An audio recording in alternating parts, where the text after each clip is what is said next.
Este video es presentado por el Sistema Ciencia Garza Educativa de la Universidad Autónoma del Estado de Hidalgo.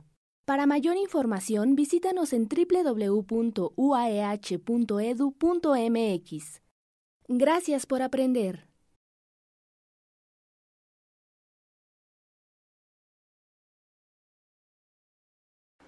Hola, muy buenas tardes. Mi nombre es Denitza López Telles.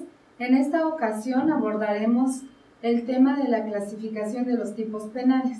No sin antes comentar que existe multiplicidad de autores que nos hablan de la clasificación y que atienden a diversas características.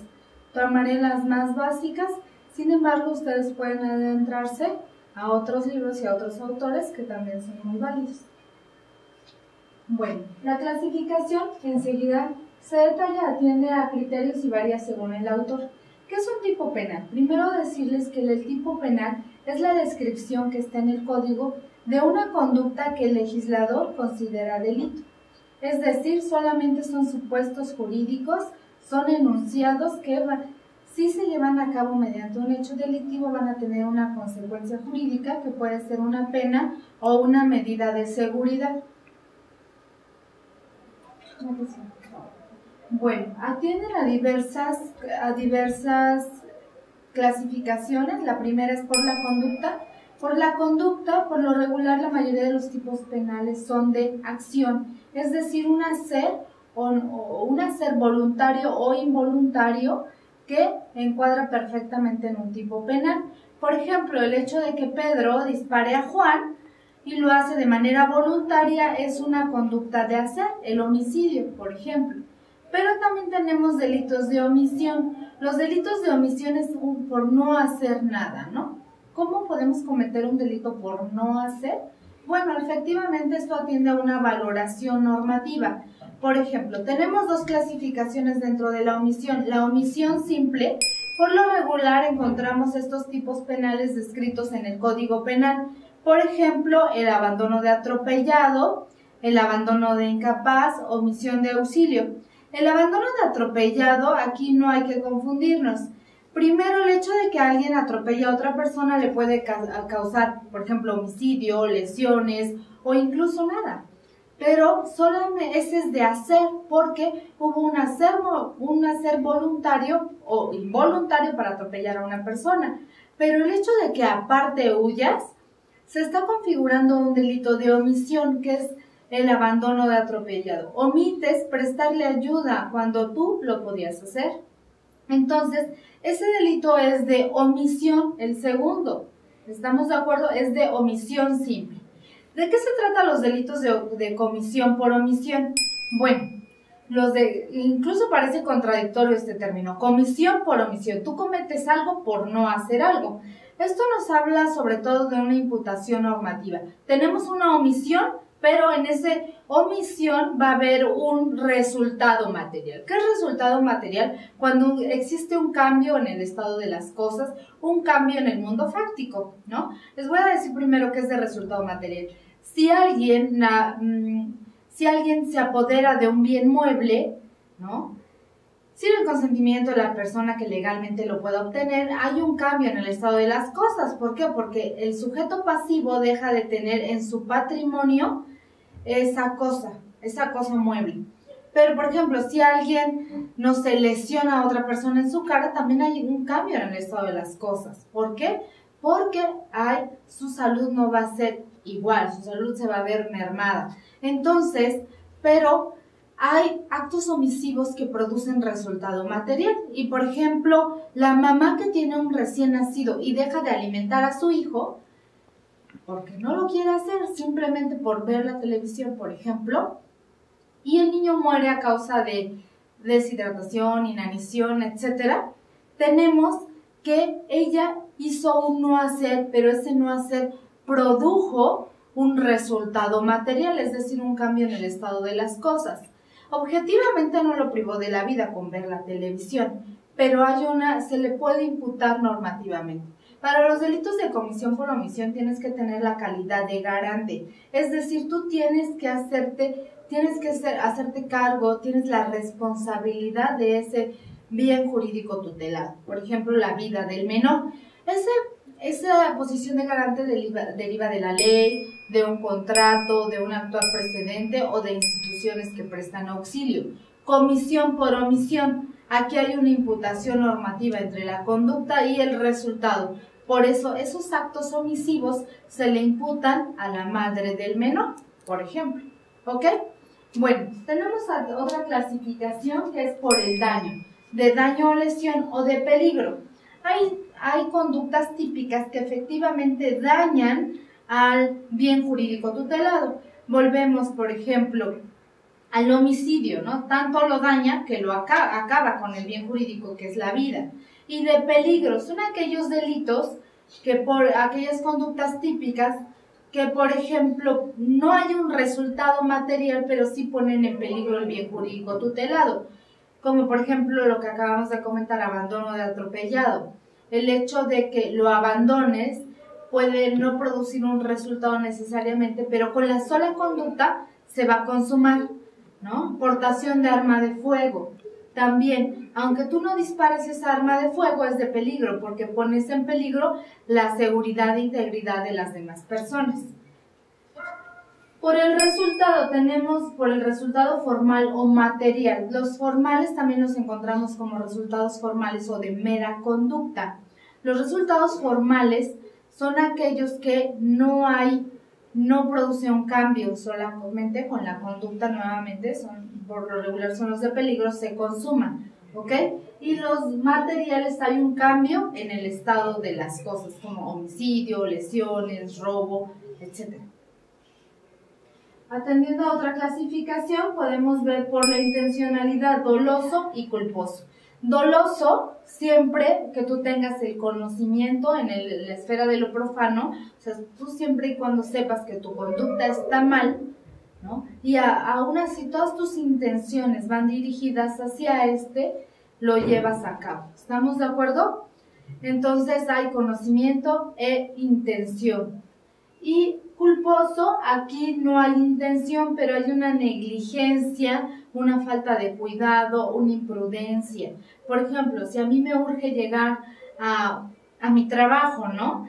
Y vengo manejando a 180 kilómetros por hora, me estoy pasando los altos, pierdo el control de mi vehículo y colisiono con otros, incluso causo otros resultados materiales, mi conducta va a ser culposa. Yo no desperté el día de hoy diciendo hoy voy a privar de la vida a Ernesto o voy a acabar con el carro de Maribel, sino que mi conducta fue sin intención, pero se debió a una imprudencia, a una negligencia o a una falta de cuidado.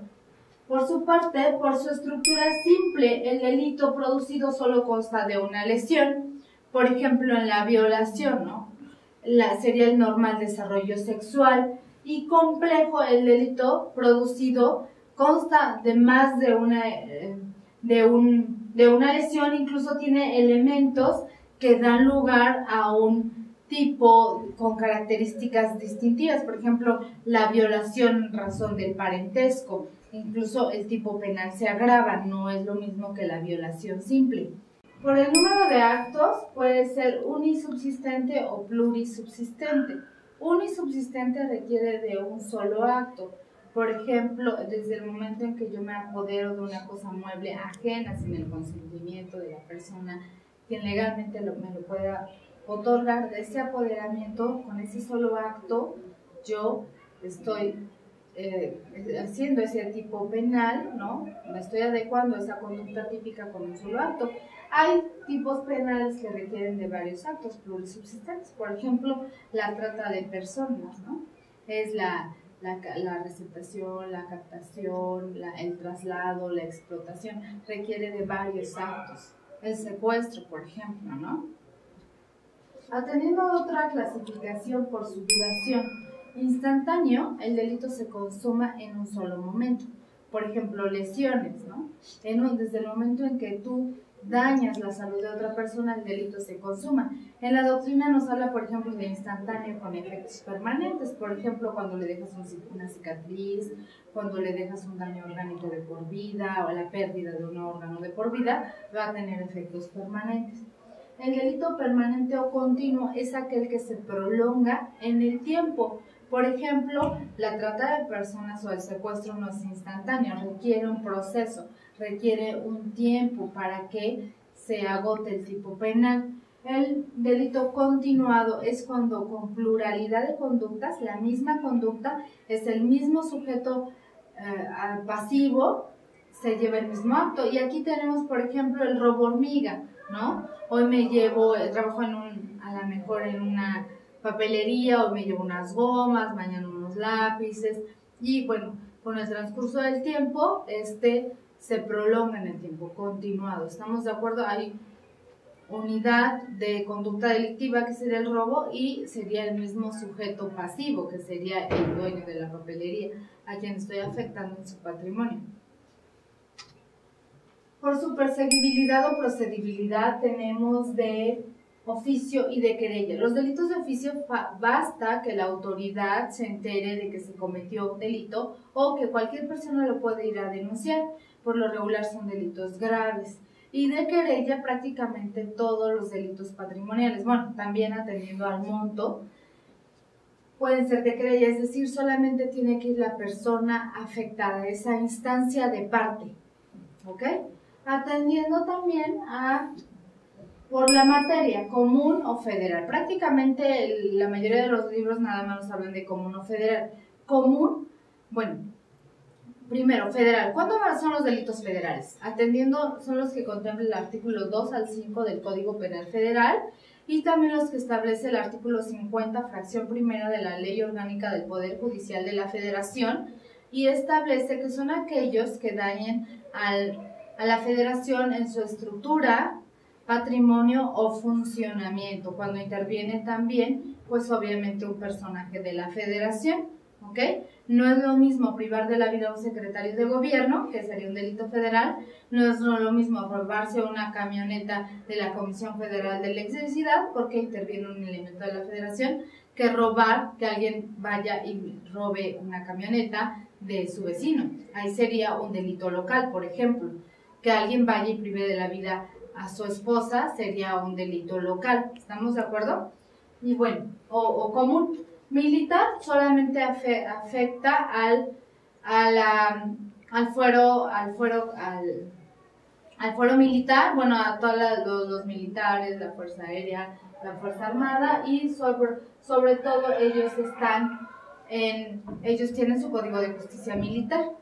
Bueno, políticos son aquellos que cometen ciertos políticos, pero bueno, van a llevar un juicio de desafuero, de procedencia, para que se pueda proceder contra ellos. Contra el derecho internacional, bueno, tenemos a aquellos que se cometen en el derecho internacional, ¿ok? Pero por regla general es común y federal. Atendiendo al bien jurídicamente protegido, por ejemplo, el bien jurídicamente protegido es un interés colectivo que a todos nos interesa preservar, como la vida, la salud, el patrimonio, el normal desarrollo sexual. Cada código atiende este bien jurídico protegido. Hay delitos contra la vida, contra el patrimonio, contra la salud. Por su autonomía o dependencia hay delitos autónomos, es decir, que existen y subsisten por sí mismos, y hay delitos dependientes o subordinados, es decir, por ejemplo, el homicidio es un delito autónomo, el feminicidio igual es un delito autónomo. Por ejemplo, un tipo penal, dependiente sería el homicidio en razón del parentesco, depende del tipo penal de homicidio. ¿Okay? Por su formulación casuístico y amplio. Casuístico es cuando la ley nos da dos opciones, al que sea, no sé, el estupro, ¿no? Al que realice cópula con persona mayor de 15, menor de 18 años, mediante seducción o engaño, o sea, se tienen que esos dos elementos, la seducción o el engaño, ¿no? Es casuístico, ¿no? Casuístico alternativo, una u otra. Acumulativo es cuando el tipo penal te pide dos o más requisitos para que se pueda llevar a cabo. Y amplio, la mayoría de los delitos son amplios, ¿no? Al que prive de la vida a otro, el homicidio, no te dice cómo lo hagas.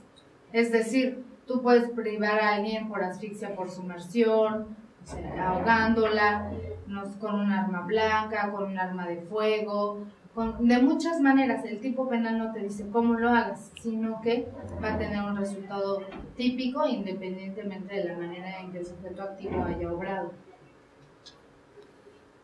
Por la descripción de sus elementos, bueno, aquí tenemos al descriptivo, normativo y subjetivo. El normativo es cuando el tipo penal nos refiere, nos habla de un concepto que tiene una valoración jurídica. Por ejemplo, al que se apodere de una cosa mueble. ¿Cómo voy a saber qué es una cosa mueble? Pues voy a una ley, al Código Civil, y nos dice qué se entiende por cosa mueble. ¿Estamos de acuerdo? Incluso las tesis jurisprudenciales, las tesis nos pueden decir también qué se entiende por cierto elemento. Normativo de valoración jurídica, y también tenemos de valoración cultural, que es honra, que es obsceno. ¿Me explico? ¿Qué piensa un determinado grupo de personas sobre cierto concepto en una época y lugar determinado? Subjetivo. Bueno, el subjetivo atiende dentro del tipo penal al dolo y a la culpa, ¿no? Que ya lo habíamos visto un poquito por su intencionalidad. El doloso tienes el conocimiento y la intención, y en el culposo no tienes la intención, pero obedece a una imprudencia, negligencia, falta de cuidado. El dolo se divide en dolo directo, dolo indirecto y dolo eventual. Y también tenemos dentro de los elementos subjetivos aquellos que son elementos subjetivos específicos. Cuando el tipo penal te pide determinados ánimos, fines e intenciones, que de manera extraordinaria lo piden, pero se tienen que comprobar en un proceso. También tenemos los elementos dentro de esta clasificación. Podríamos abordar también los elementos objetivos. Son aquellos que los podemos ver a través de nuestros sentidos o comprobar científico naturalmente. Que una persona esté privada de la vida se puede comprobar de manera científica, o percibir a través de nuestros sentidos, pero también nuestros sentidos nos pueden engañar, pero hay maneras de comprobar que una persona ya no tiene vida. Solamente retomamos en este curso algunos elementos, sin embargo, les repito, ustedes pueden adentrarse a esta clasificación que es muy grande. Solamente esta fue enunciativa más no limitativa. Les agradezco mucho por su atención.